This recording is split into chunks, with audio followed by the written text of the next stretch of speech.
पतंजलि योगपीठ हरिद्वार के निर्देशन में गुना के रेलवे कम्युनिटी हॉल परिसर में कार्यकर्ता सम्मेलन आयोजित किया गया।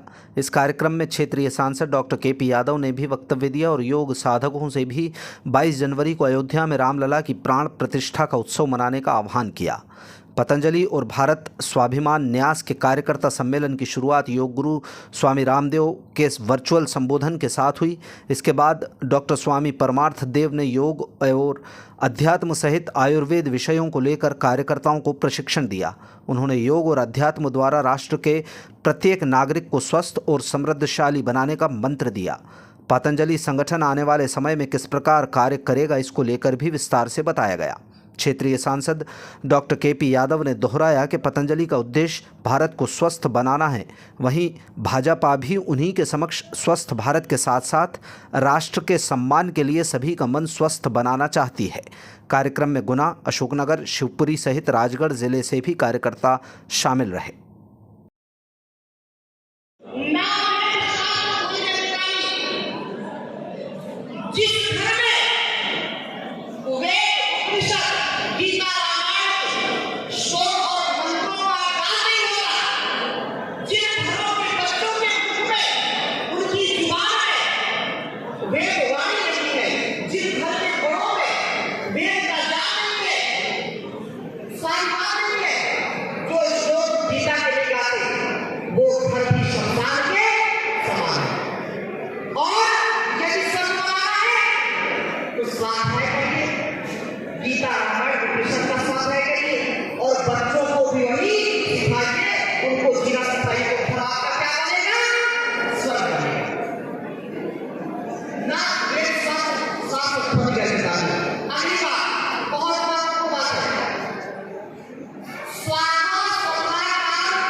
बड़ों का सम्मान हो, तब जाकर के हमारा घर स्वस्थ बनेगा।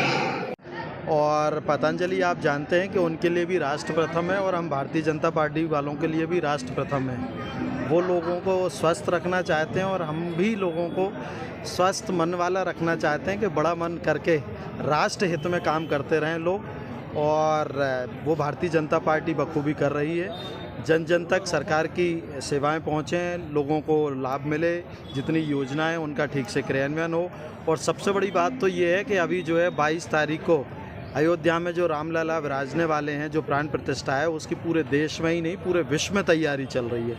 तो उसको लेके तो हर जगह बड़ा उत्साह है। कार्यक्रम कोई भी हो, पर बात एक ही होती है, वो है रामलला की। मध्य प्रदेश में गुरुकुल की स्थापना के लिए दोबारा मोहन यादव जी ने संपर्क किया पतंजलि से और बाबा रामदेव जी से। निश्चित ही नई शिक्षा नीति जो आई है, और मोहन जी जैसा आप सभी जानते हैं कि हमारे उच्च शिक्षा मंत्री थे और बहुत ही बुद्धिजीवी व्यक्ति हैं, निश्चित ही शिक्षा के क्षेत्र में कुछ नए नए अनूठे प्रयास वो करेंगे। और गुरुकुल जैसी अगर पद्धति आती है फिर से, तो उससे शिक्षा के साथ साथ बच्चों को अच्छे संस्कार भी मिलेंगे। मैं खुद जो है स्वयं गया हूँ, गुरुजी के भी जो गुरुकुल हैं वो भी मैंने देखा है। मेरे अपने क्षेत्र से भी कुछ बच्चे वहाँ पर हैं, कुछ बच्चियाँ भी हैं, मैं स्वयं देखकर आया हूँ। उनका गुरुकुल बहुत अच्छा है। और रामदेव जी से मेरी बात भी हुई थी, उनकी इच्छा तो है कि सभी प्रदेशों में ज़िले लेवल पर मैं गुरुकुल खोलूँ। तो उनकी भी इच्छा है और सरकार की भी यही मंशा है। तो निश्चित ही हम मिलकर इस तरफ पहल करेंगे। समीक्षा बैठकें चल रही